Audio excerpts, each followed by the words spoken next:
আসসালামু আলাইকুম এভরিওয়ান, আমি Hasib and welcome to my another blog.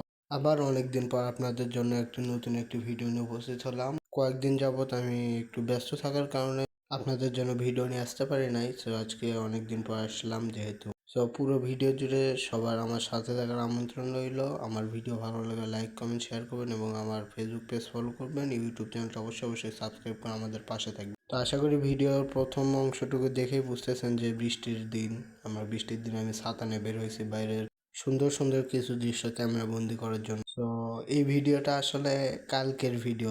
আজকে আমি আপলোড দিচ্ছি, এডিট করা হয় নাই বিকজ কালকে সারা দিন বৃষ্টি হয়েছে, দেন কারেন্ট আসছিল না, ওই জন্য এডিট করতে পারি নাই। ওই জন্য আজকে এডিট করে আজকে আপলোড দিচ্ছি।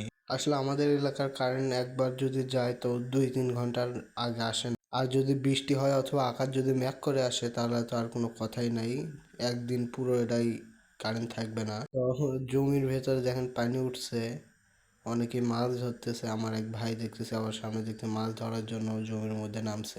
আসলে বৃষ্টি হইলে জমির মধ্যে পানি হইলে এই জাল দিয়ে মাছ ধরার অন্যরকম একটা মজা আছে।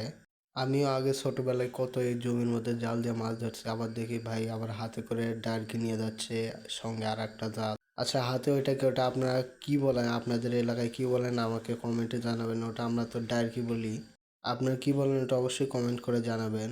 আবার সামনে দেখতে পাচ্ছি একটা জাল দিয়ে একটা ঘরের মতো বানানো আছে, ওইটাকে আমরা শয়তান জাল বলে থাকি। বিভিন্ন এলাকায় বিভিন্ন নাম, আমরা শয়তান জালই বলে থাকি। একদিন আপনাদের শয়তান জাল কেমন ওইটা দেখাবো। তো আমরা আরো সামনের দিকে যাচ্ছি, যত সামনের দিকে যাচ্ছে মনে হচ্ছে এগুলো কোনো জমি নেই, এগুলো মনে হচ্ছে নদী, নদীতে বন্যার পানি উঠে। আজকে প্রায় দুপুর থেকে শুরু হয়েছে বৃষ্টি, এই বৃষ্টি সন্ধ্যার আগ পর্যন্ত ছিল। দেন আমরা সন্ধ্যার আগে আমরা বের হয়েছি। বৃষ্টির দিনে যদি একটু আড্ডা না মারি তাহলে তো আর জমে নাই, দিনটা জমবে না।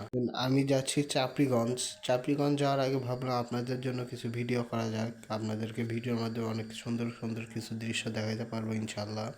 সামনে দেখেন কিছু কিছু জমির ধান কাটা হয়েছে, তবে বেশিরভাগ জমির ধান কাটা হয়েছে, অল্প কয়েকটা জমির ধান কাটা বাকি আছে। এই কয়েকটা জমির ধান কাটা খুব শীঘ্র হয়ে যাবে ইনশাল্লাহ। তো আস্তে আস্তে হাঁটতে হাঁটতে এবং ভিডিও করতে করতে আমরা চলে আসলাম চাপড়িগঞ্জ। আর সামনে দেখতেছেন আমাদের চাপড়িগঞ্জ মাদ্রাসা।